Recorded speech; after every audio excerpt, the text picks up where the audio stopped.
जळगाव जिल्हा काँग्रेस कमिटीच्या पश्चिम विभागाची आज जिल्हा कार्यकारिणी या ठिकाणी बैठक घेण्यात आली। या ठिकाणी आगामी काळात होणाऱ्या निवडणुका या संदर्भातल्या महत्त्वाच्या संदर्भात मंथन करण्यात आलं। आपल्यासोबत आहेत या पश्चिम विभागाचे जिल्हाध्यक्ष अविनाश भालेराव सर, त्यांनी या ठिकाणी महत्त्वाची बैठक घेतलेली आहे। अविनाश सर, काय सांगाल, आज तुमच्या विभागाची कार्यकारिणीची बैठक घेण्यात आली, काय महत्त्वाच्या बैठकीत चर्चा करण्यात आली? यामध्ये महाराष्ट्र प्रदेश काँग्रेस कमिटीने मान्यता दिलेली जळगाव जिल्हा काँग्रेसची नूतन कार्यकारिणीची आज या ठिकाणी बैठक बोलवण्यात आली होती।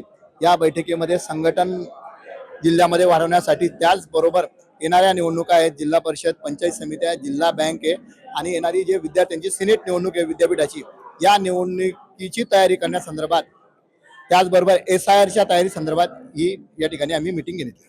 दरम्यान या संदर्भात आज तुम्ही म्हणजे बैठक घेतली, काही नियुक्त्या देखील आपण घोषित केलेल्या आहेत, काय काय विषय आहे त्यामध्ये? या नियुक्त्या जे नवीन पदाधिकारी, तालुका अध्यक्ष, शहराध्यक्ष, त्याचबरोबर जिल्ह्याचे पदाधिकारी यांच्या नियुक्त्या झाल्या आहेत, त्यांना आज या ठिकाणी नियुक्तपत्र प्रदान करण्यात आले। तर मग तुम्ही काय सांगाल की काँग्रेसकडे तरुणांचा तो कल आहे, तो कमी प्रमाणात आहे, त्या संदर्भात तुम्ही या बैठकीमध्ये काही निर्णय घेतले, काही तरुणांना पक्षामध्ये येण्यासाठी काही सूचना तुम्ही मांडल्यात का आपल्या पदाधिकाऱ्यांकडे? तरुणांचा काँग्रेसकडे कल कमी आहे असं मी मानणार नाही।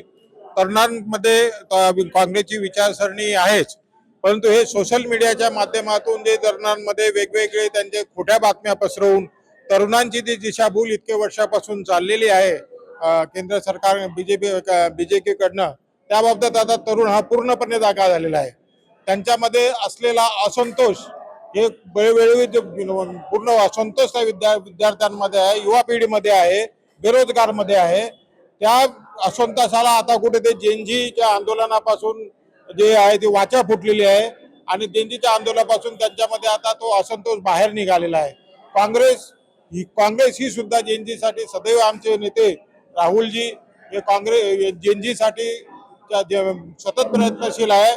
त्यांच्या जे सध्या देशामध्ये जी परिस्थिती चालली आहे, मग ते परीक्षा विभागाचे परीक्षेत घोटाळ्याचे असो, बेरोजगारीचा असो, या प्रश्नांसोबत आमचे नेते राहुलजी सतत संसदेमध्ये तर आहेत, पण रस्त्यावर येऊन सुद्धा ते लढा देत आहेत।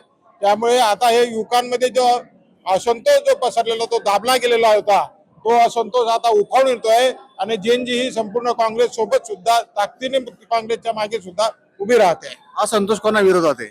असंतोष हा सध्याचं जे बीजेपी सरकार आहे त्यांच्या काळामध्ये, गेल्या काळामध्ये जे अनेक घोटाळे परीक्षांमध्ये झालेले आहे, बेरोजगारीचा प्रश्न तर खूप गंभीर आहे।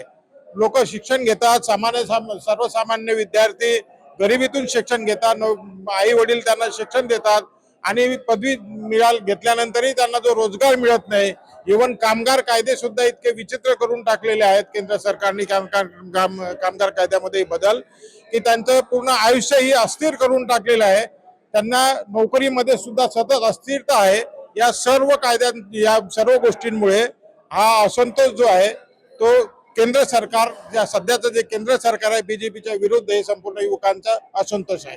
काय सांगाल तुम्ही या ठिकाणी आज जी बैठक झालेली आहे, यामध्ये काही प्रमुख मागण्या काही करण्यात आल्या काय? तुम्ही बीजेपी सरकारविरोधात किंवा तुमच्या पक्षवाढी संदर्भात काही निर्णय झाले आहेत? प्रमुख आजची बैठक ही कार्यकारिणी नियुक्तीची होती आणि कार्यकर्त्यांचा जो संवाद होता, नेमकं भारतीय जनता पार्टीच्या विरोधात आता जनमत एकवटलं आहे।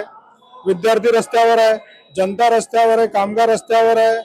ज्या काही लोकांच्या मूलभूत सुविधा ज्या लोकांना, आपल्याला नागरिकांना पाहिजे होत्या, त्यापासून अडचण हे प्रत्येकाला जाणवते। म्हणून भाजपच्या विरोधात जन आंदोलन पुढे पेटणार आहे आणि काँग्रेस त्यांचा प्रतिकार करण्यासाठी आमचे प्रमुख नेते रस्त्यावर आणि आम्ही सुद्धा रस्त्यावर उतरले आहोत।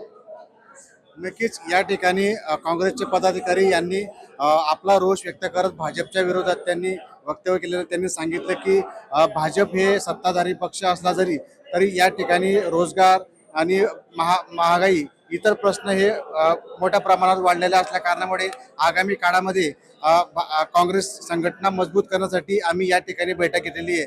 दरम्यान जळगाव जिल्ह्यातील आगामी येणाऱ्या जिल्हा परिषद, पंचायत समिती तसेच जिल्हा बँकच्या निवडणुकीच्या पार्श्वभूमीवर या ठिकाणी आज बैठक घेण्यात आली। या ठिकाणी काही पदाधिकाऱ्यांच्या नियुक्त्या देखील करण्यात आल्या असल्याचं देखील या ठिकाणी जिल्हाध्यक्ष अविनाश भालेराव यांनी बोलताना सांगितलं आहे। जितेंद्र कोतवाल, LS मराठी, जळगाव।